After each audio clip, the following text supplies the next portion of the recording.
paano nga ba gumagana ang ating CVT system sa ating scooters na Honda Click 125. Itong mga bola na ito mga kabadis ang responsible kung bakit natatransmit yung power ng ating makina papunta rito sa likod.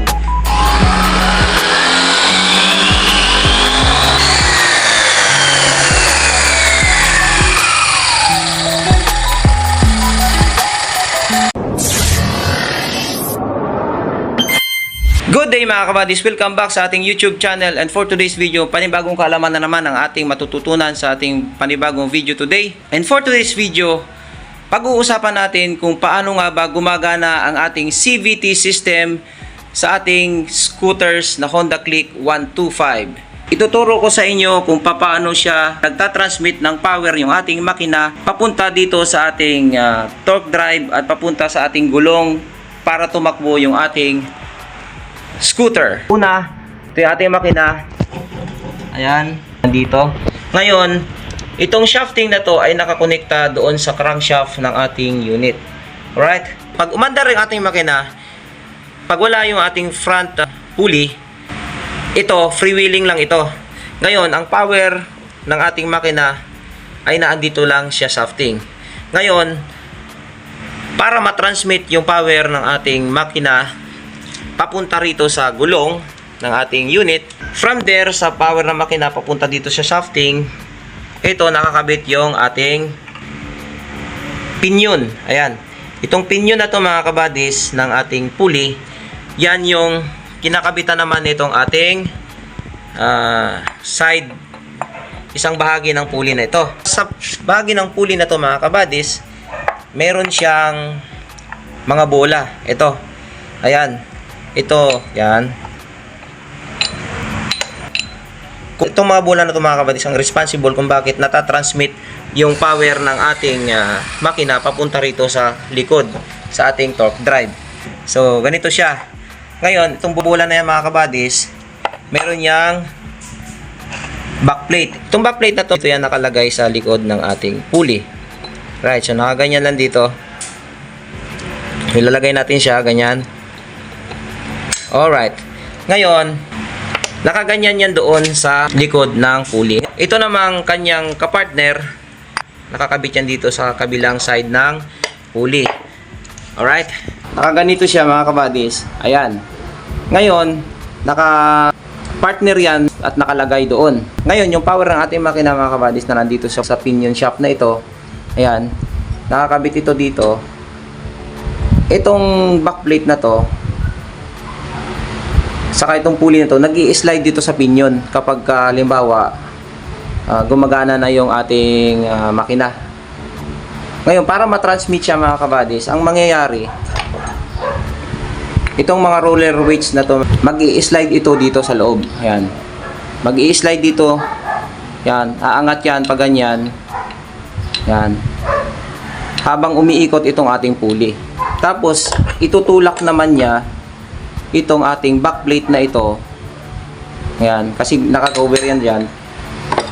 Ngayon, habang tinutulak nitong ating roller weights, itong ating backplate na nakakabit doon sa shafting, ang mangyayari, iipitin naman niya itong kabilang pulley. So, ang mangyayari dyan, habang umiikot siya through centrifugal force, ibig sabihin, yung power ng makina habang umiikot, tapos itong roller weights na ito, tutulak niya itong backplate through centrifugal force. Kumbaga, kung ano yung power na binigay mo sa acceleration doon sa makina, siya yung itatransmit dito sa pulley natin.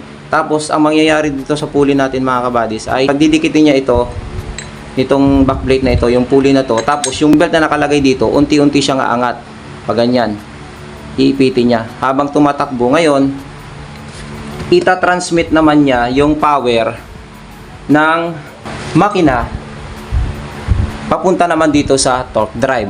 Alright? Ayan. So, nakaganyan yan. Habang ito aangat doon sa harap, ito namang sa likod na pulley, bababa naman ito para magkaroon ng puwersa at i-transmit niya yung engine power ng makina papunta rito iipitin niya to para naman gumana itong ating clutch drive. And then, yung clutch drive natin, iipitin niya itong clutch bell natin para naman ma-transmit ng clutch bell natin yung power ng makina papunta rito sa shafting ng rear shafting ng ating differential. Then, papunta naman yung power doon sa gear set ng differential natin. Tapos, sa kanya ngayon, itatransmit doon sa shafting, papunta doon sa gulong ng ating unit. Kaya ito, tumatakbo. Alright? Ito siya mga kabadis, no? Ayan. Itong belt na to, kapag umaandar, ang mangyayari sa kanya ay nakababa ito dito. Ngayon, dito naman sa likod, kapag naka-andar siya at naka-neutral or freewheeling, yung belt na to ay nakalagay dito sa taas. So, abot niyan dito mga kabadis yung belt na to kapag naka-neutral.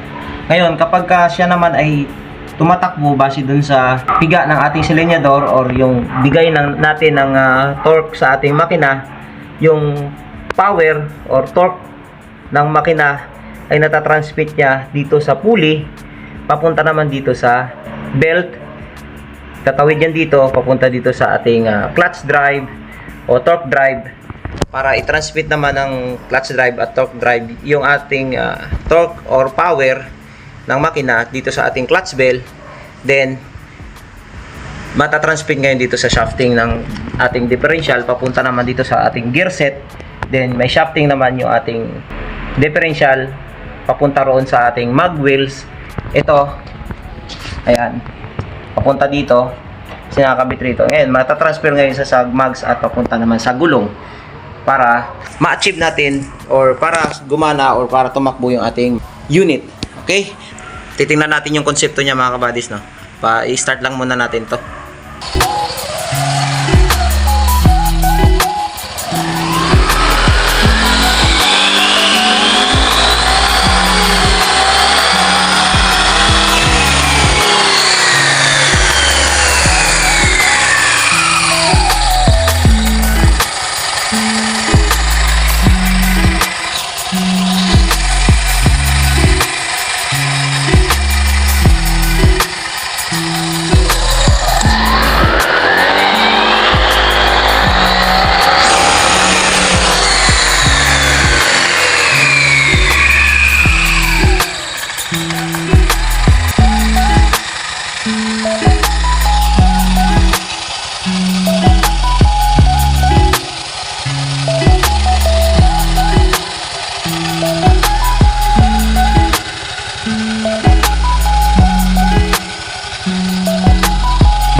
Alright mga kabadis, alam na natin kung paano nagtatransmit yung power or torque ng makina from shafting papunta sa kanyang pulley, then tatawid sa belt, then papunta sa ating torque drive, then sa clutch drive, and papunta sa kanyang clutch bell, tapos diretso naman sa kanyang shafting sa differential, then sa gear set, and then papunta naman doon sa ating main shaft ng ating bugs, papunta sa gulong ng ating unit. Then yun yung kanyang konsepto mga kabadis kung bakit tumatakbo yung ating scooter. Alright, so hoping na may natutunan ka sa ating video today, at maraming salamat at dahil napanood mo itong ating video. And kung nagustuhan mo itong ating video mga kabadis, please like, comment, and share. And lagi mo lang tandaan, if you have a knowledge, you have an advantage. Iba ang may alam. So wag mo rin kalimutan mag-subscribe sa ating YouTube channel. Click mo na to, click mo to. Peace out.